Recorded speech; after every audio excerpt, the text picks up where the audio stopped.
Audiovisual Clips.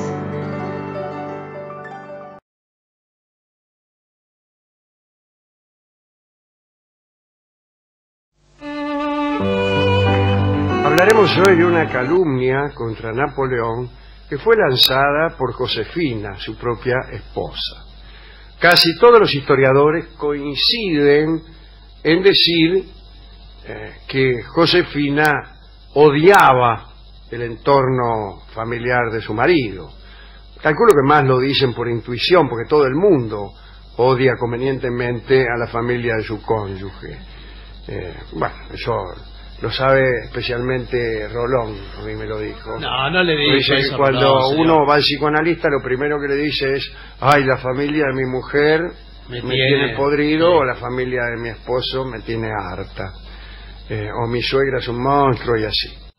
El caso es que Josefina quería alejar a los familiares de Napoleón, por ejemplo, al hermano menor, al menor de todos, Jerónimo, y sobre todo a nuestra amiga Paulina, la hermana de Napoleón, una de las hermanas, que según parece marcaba 1,33 la milla.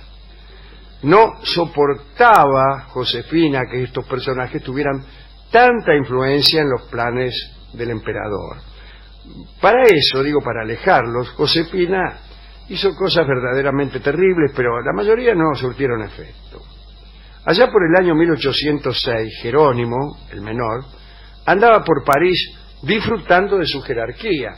Era príncipe del imperio, tenía 22 años y se la pasaba haciendo bromas y andando de bailongo en bailongo. Napoleón nunca se enteraba mucho de lo que hacía Jerónimo. Pero vino a encargarse Josefina de que el emperador supiera en que andaba Jerónimo. Parece que un día el ministro de policía, Fouché, le pasó un informe acerca de una de las maldades que Jerónimo había hecho. Parece que el príncipe se paseaba por los jardines de Luxemburgo, ahí en el Boulevard Saint-Michel, con unos amiguetes que tenía. Cuando uno es príncipe y tiene 22 años, no le faltan amigos. Bien. Parece que se había acercado a una dama anciana, viuda de un alto funcionario de los tiempos de Luis XVI, y que estaba vestida muy a la antigua. Aquella dama casualmente ayudaba a Napoleón con unos fondos benéficos y era muy respetada por el entorno bonapartista, pero a Jerónimo no le importaba nada y se le ocurrió acercarse y decirle con ironía a la vieja, ¿no? Señora, soy amante entusiasta de las antigüedades y no he podido contemplar vuestro traje sin sentir la necesidad de besarlo como signo de admiración y respeto. ¿Me lo permitís? Estaba cargando. Todo eso. Hubo una risotada de todos los adulones de Jerónimo. Pero la dama, muy tranquila, le respondió: gustosamente, señor, y si queréis tomaros la molestia de pasar mañana por mi casa, podéis igualmente besar mi trasero, que tiene aproximadamente 40 años más que mi vestido. Bueno, estuvo bien la vieja, pero todo esto se lo contaron a Napoleón, que con gran desagrado mandó a llamar a su hermano. Incluso Josefina le había dicho que después de todos los esfuerzos que él había hecho para elevar a su familia a un rango principesco, no debía permitir que su hermano siguiera comportándose como un cualquiera. Bueno, esas cosas que se dicen. Napoleón llamó a Jerónimo, le dijo, qué sé yo, que no era digno del título que le había dado, y le prohibió pisar las Tullerías, que era el palacio donde vivían, y lo invitó a irse de viaje a un sitio más bien lejano. Pero bueno, después apareció la hermana Paulina en las Tullerías para tratar de arreglar las cosas entre los dos hermanos, ¿no? Entre Napoleón y Jerónimo. Habló largamente del finado Carlos Bonaparte, ¿no? El padre de Napoleón. Ay, dice, si viviera don Carlos, qué dolor podría sentir al ver a los hermanos divididos. Habló de la infancia, todo esto Paulina, ¿no? Del deber de mantenerse unidos. Y Napoleón, emocionado, lo perdonó a Jerónimo, y entonces Paulina aprovechó para atacar a Josefina. Y dijo, ella es quien nos enfrenta, es ella quien divide a la familia. y ella es quien no puede darte un hijo, dijo. Bueno, efectivamente, hacía 10 años que estaban juntos, y Josefina no le había dado un hijo a Napoleón, por lo cual Napoleón estaba preocupado y se preguntaba si era él el que no podía tenerlo, etcétera, etcétera. Josefina fue informada de la visita de Paulina e incluso de todo lo que Paulina había dicho. Y entonces le agarraron unos celos profundos y enfermizos que la dejaron inapetente por varias semanas, de modo tal que se veía tan cadavérica que tenía que maquillarse y pintarse para poder andar por la corte. Y después el rencor despertó su imaginación hasta la insensatez. E hizo lo siguiente. Había un funcionario de la Cancillería del Imperio que se llamaba Volney. Volney era un hombre que estaba más cerca de Josefina que de Napoleón. Y a Volney le gustaba el espíritu de la emperatriz, tenían una sincera amistad. Incluso vivía, como tantos cortesanos, ahí en las Tullerías, pequeño apartamento tenía. Un día Volney estaba conversando con un amigo, discutían de política, se abrió la puerta y entró Josefina. Y le dijo: mi querido Volney, soy muy desgraciada. ¿Qué es lo que pasa?, dijo el tipo. He sorprendido al emperador en los brazos de Paulina, su hermana. Directamente, ¿no? Y después de esta calumnia, se fue como rata por tirante. Cerró la puerta y dejó instalada esa frase ante Volney y el amigo. Los dos hombres no pudieron sostener esa frase en secreto y pronto se enteró todo el mundo de que Josefina había dicho que Napoleón Bonaparte se abrazaba con la hermana. Imagínense los enemigos de Napoleón que tomaron aquellos decires y los propagaron con todo gusto. Y desde entonces se dijo que Napoleón era incestuoso. Entre los borbónicos empezaron a inventar detalles. Se contaba que Paulina solía decir que nadie debía negarse ante las voluntades expresadas por un emperador y que ella era la primera en aceptar aquellas voluntades, incluso las más oscuras. Un tal Monsieur Semoville decía que Paulina, de la que había sido amante, bueno, como casi todo el mundo, un día había exclamado: estoy muy bien con mi hermano, se ha acostado ya 2 veces conmigo. Y empezaron con eso. Pero el asunto fue más lejos. Un inglés, Louis Goldsmith, publicó estos decires en un panfleto en Londres.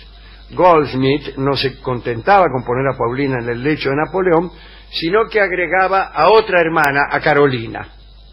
Incluso algunos partidarios de Napoleón, cegados por la admiración excesiva, se alinearon involuntariamente entre los calumniadores al intentar disculparlos.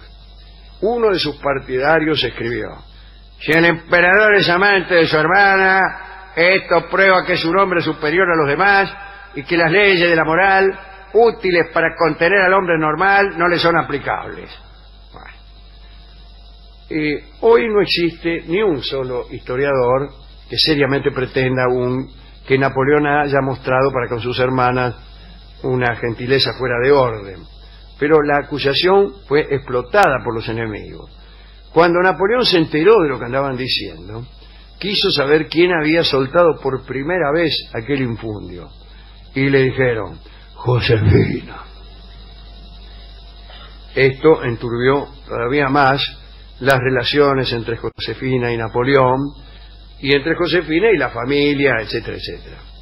Y muchos aseguran que fue la causa principal del divorcio, que llegó poco después, en 1809, y que desde luego Paulina y el príncipe Jerónimo se encargaron de auspiciar.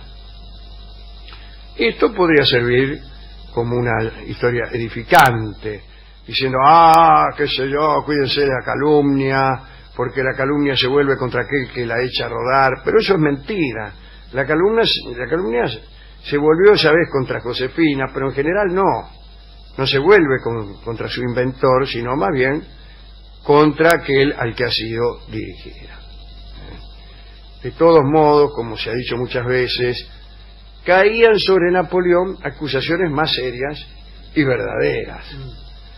Suele ocurrir que algunos príncipes aprovechan los infundios o las acusaciones frívolas para disimular verdaderos pecados.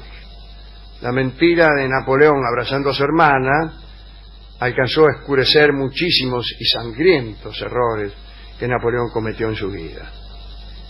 Aquí mismo hemos sufrido esa misma calamidad.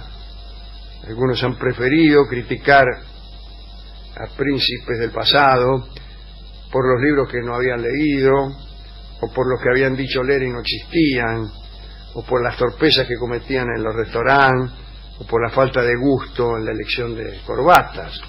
Y de este modo se disimulaban errores que a lo mejor costaban la vida a muchas personas. Así que yo nunca he tenido simpatía por los que buscan frivolidades para convertirse en fiscales del universo. Bueno, ¿a quién dedicar esto? A mí me gusta Paulina Bonaparte porque era hermosísima, y la pobre Josefina también, pero en esta historia no estuvo bien. Y la otra tampoco, Paulina tampoco, así que no. A nadie, a todos los que nos conocen, a las personas que han venido esta noche a ver el programa, o a todos los que nos calumnian, o sea, los que echan a rodar informaciones falsas sobre nosotros. Claro. A mí lo que me asusta de verdad es la acusación verdadera, no la falsa, ¿no? Cuando son falsas, ¿qué me importa?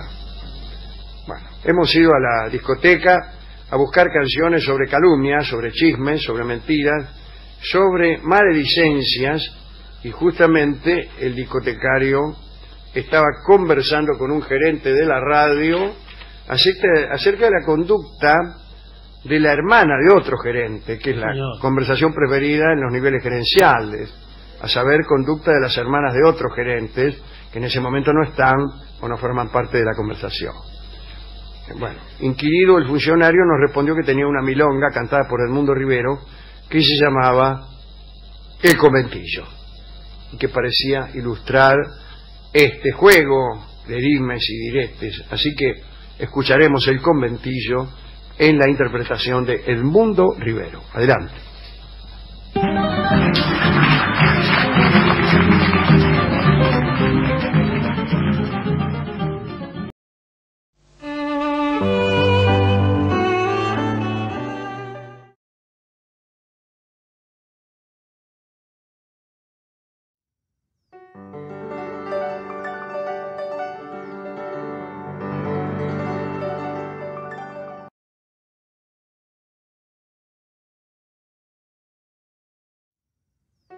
Gracias por ver y escuchar este video, y no olvides suscribirte para recibir las notificaciones de nuevos videos todas las semanas.